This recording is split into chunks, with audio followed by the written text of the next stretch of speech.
Hello ළමයි දිල්රු අරන YouTube channel එකට ඔයාව ආදරයෙන් පිළිගන්නවා.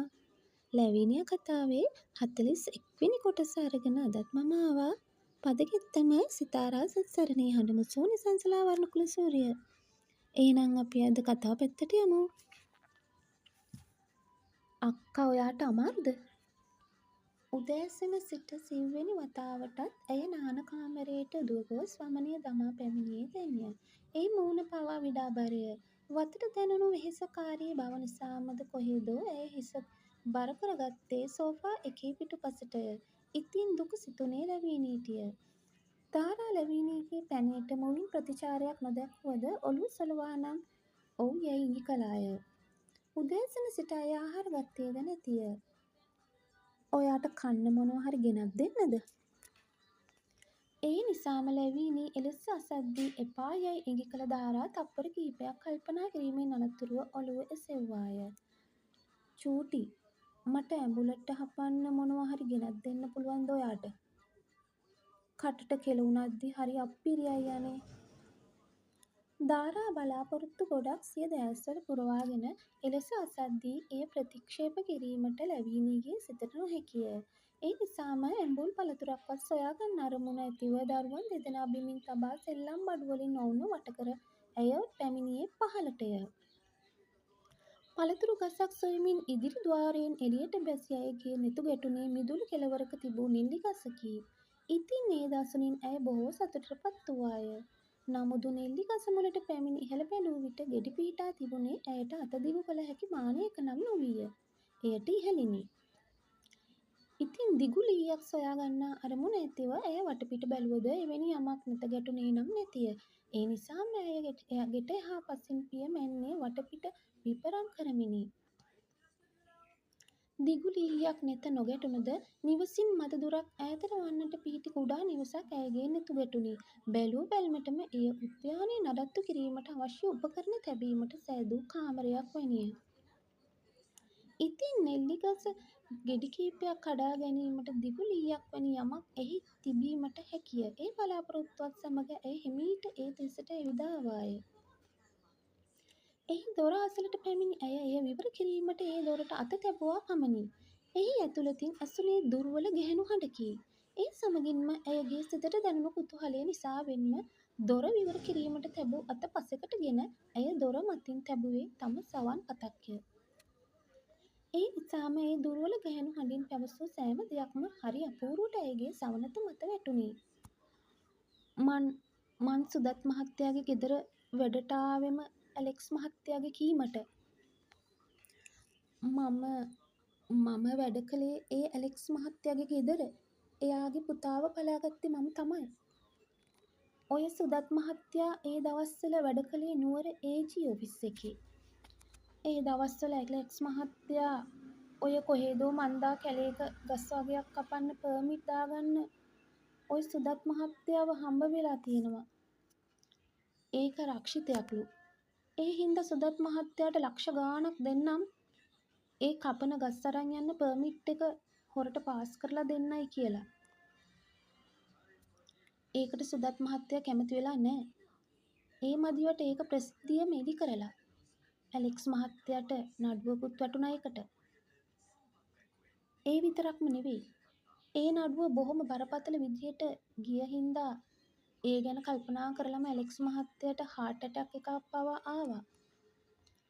හොඳට හිටිය එයාව අන්තිමට ලෙඩෙක් කළා කියලත් සුදත් මහත්තයා ගැන ලොකු තරහකින් තමයි ඇලෙක්ස් මහත්තයා හිටියේ. ඔය ඇලෙක්ස් මහත්තයා කියන්නේ නයා වගේ මිනිස්සෙක්. එයාට මැර බලයත් අඩුවක් නැතුවම තිබුණා.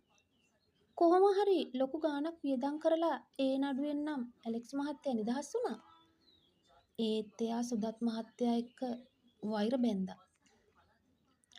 ඕකට සුදත් මහත්තයාට ජීවිත කාලෙම විඳවන්න ඕනි කියලා තමයි එයා හිතුවේ. ඉතින් සුදත් මහත්තයා ගැන විස්තර හොයනකොට තමයි ඇලෙක්ස් මහත්තයා දැනගෙන තියන්නේ සුදත් මහත්තයාගේ නෝනා එහෙම ඉන්නේ කොළඹයි කියලා. ඒ විතරක් නෙමෙයි. ඒ නෝනට ඒ වෙද්දි දරුවෙක් ලැබෙන්න හිටියා කියන එකත් ඇලෙක්ස් මහත්තයා හොයාගෙන තිබුණා. ඉතින් දවසක් ඇලෙක්ස් මහත්තයා මට කිව්වා ඒ සුදත් මහත්තයාගේ නෝනගේ ගෙදර වැඩට යන්නයි කියලා. ඒ ගිහින් ඒ ගෙදර හැම දෙයක් ගැනම සෝදිසියෙන් ඉන්න කියලා තමයි මට කිව්වේ.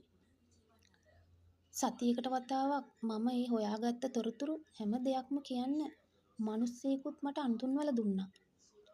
ඒ මිනිස්සයා හරහා තමයි ඊට පස්සේ ඇලෙක්ස් මහත්තයා මට පණිවිඩය එව්වෙත්. ඉස්සරහට කරන්න ඕන දේවල් කියලා එව්වෙත්.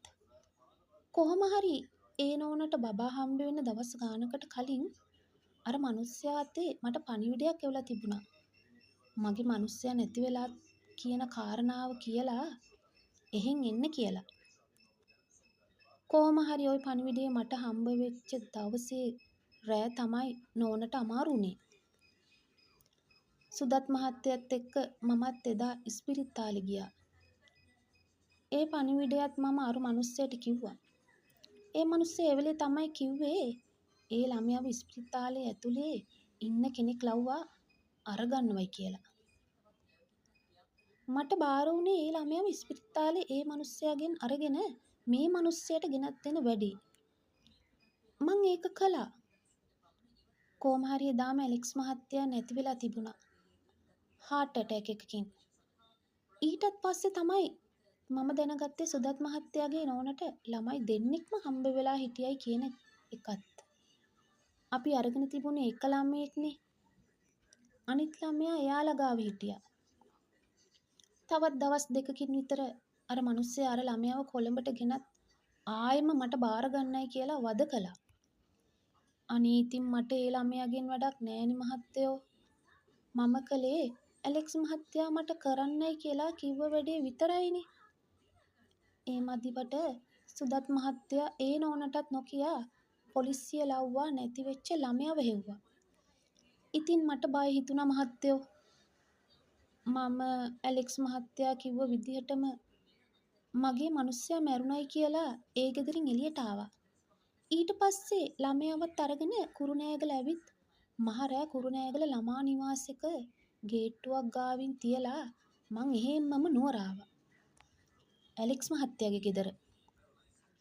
ඔහොම අවුරුදු ගාණක් ගියාට පස්සේ ඇලෙක්ස් මහත්තයාගේ නෝනා තවත් කවුදෝ මන්දා මිනිස්සෙක්ව බැන්දා. ඒ මිනිස්සයාටත් සල්ලි දේපල හැම තිබුණා. ඒ වෙනකොට ඇලෙක්ස් මහත්තයාගේ පුතාටත් අවුරුදු 15ක් විතර ඇතිමයි හිතේ. ඇලෙක්ස් මහත්තයාගේ පුතාගේ නම තමයි අරුන් කියන්නේ. අරුන් මහත්තයාගේ හිතෙත් සුදත් මහත්තයා ගැන ලොකු තරහක් තිබුණා. එයාගේ තාත්තා නැති වෙලා පවුල කැඩිලා යන්න හේතුව සුදත් මහත්තයා කියලා තමයි අරුන් මහත්තයා හිතුවේ. ඔහොම තව අවුරුදු 10ක් 15ක් විතර යද්දී ඇලෙක්ස් මහත්තයාගේ නෝනා බැන්ද මිනිස්සෙත් නැති වෙලා එතන ප්‍රශ්න වගේකුත් ඇති වුණා කියලා විතරයි මම දන්නේ. ඒ ප්‍රශ්න මොනවද කියන්න මම දන්නේ නැහැ. ඒ දවසක් අරුන් මහත්තයා ඇවිත් මට කිව්වා ආයෙමත් සුදත් මහත්තයාගේ ගෙදර වැඩට යන්නයි කියලා. අරුන් මහත්තයා කියන්නේ ඇලෙක්ස් මහත්තයා වගේම කෙනෙක්. එකම දේ දෙපාරක් කියන්නේ නැහැ. ඉතින් අසරණ මම ආයෙමත් සුදත් මහත්තයාගේ ගෙදර වැඩට ආවා. හැබැයි මට වැඩ කරන්න හම්බ වුණේ අර නියුන් දරුවන්ගෙන් එක්කෙනෙක් වෙච්ච අමේලි නෝනාගේ ගෙදර. අරුන් මහත්තයා මට ෆෝන් එකක් දීලා තිබුණේ. එහෙ වෙන හැම දෙයක්ම අරුන් මහත්තයාට හැමදාම මම කිව්වා. ඔහොම සතියක් විතර ගෙවිලා ගියාට පස්සේ එක දවසක් අරුන් මහත්තයා මට කිව්වා අමේලි නෝනට හවසට දෙන කිරියකට නිදි පෙති භාගයක් දාලා දෙන්නයි කියලා. ඉතින් මම එහෙම කළා. එහෙම කරලා අමේලි නෝනට නිින්ද ගියාට පස්සේ මම ඒ වැඩේ හරියට කළාද කියලා බලන්න වෙන්න ඇති මදාවි පෙනුම තියෙන මිනිස්සු වගේකුත් එව්වා. ඒ මිනිස්සු ආවට පස්සේ අරුන් මහත්තයා කිව්ව විදියට මම ගෙදරට බඩු ගේන්න මාකට් එකට ගියා.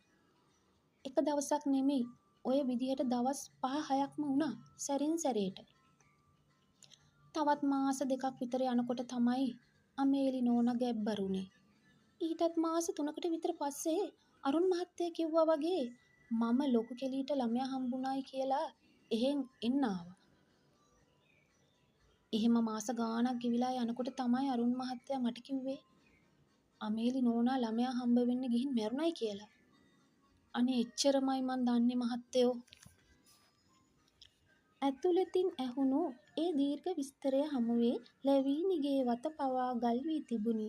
එසේනම් සිය සහෝදරිය මෙතරම් කාලයක් තම පවුලෙන් ඈත් වී දිවි ගෙවන්නට සිදු වූ කාරණාව නම් එයය. තම පියාගේ අවංකත්වය පිටුපස සැඟවුණු කළු සෙවණැල්ලක් තම පවුල මතට වැටී තිබී ඇත. එහි ප්‍රතිඵලයක් ලෙසට එක සහෝදරියකට සිය පවුලෙන් වෙන්ව කටුක දිවියක් මැද හැදී වැඩෙන්නටද සිදුවිය. එය කෙතරම්නම් අභාග්‍ය සම්පන්න අසාධාරණ සිදුවීමක්ද? අනෙක් අතට අරුන් නම් තැනැත්තා විසින් මේ ගැහැණිය ලවා තම සහෝදරිය වූ අමේලිගේ තේ කෝප්පයට නිදි පෙති භාගයක් දමා ඇය නිදි කරවීමේ අරමුණ කුමක්ද යන්නත් ප්‍රශ්නයකි. නමුත් දැන් ඇයගේ සිතට ඇති වී තිබෙන ලොකුම පැනය නම් මේ දුර්වල කටහඬ හිමි කාන්තාව නම් කවුරුන්ද යන්නයි. පෙර දින තම සිතට අප්‍රසාදයක් ගෙනා ගැහැණිය වූ මාලතියද මේ? ඒ සැකය ඇයගේ සිත වෙලා ගනිද්දී ඇතුළතින් ඇසුණේ ඇයගේ ප්‍රේමනීයම හැඟුම්වල හිමිකරු වූ මේඝ්නගේ හඬය. ඔන්න අද කතාව ඔතනින් ඉවරයි. ඔයාලගේ හිතේ තිබුණු ප්‍රශ්න ගොඩකට මේ කොටසින් උත්තර හම්බ වෙන්න ඇති කියලා මම හිතනවා. ඔයාලගේ ආදරණීය අදහස් මට ගොඩාක් වටිනවා.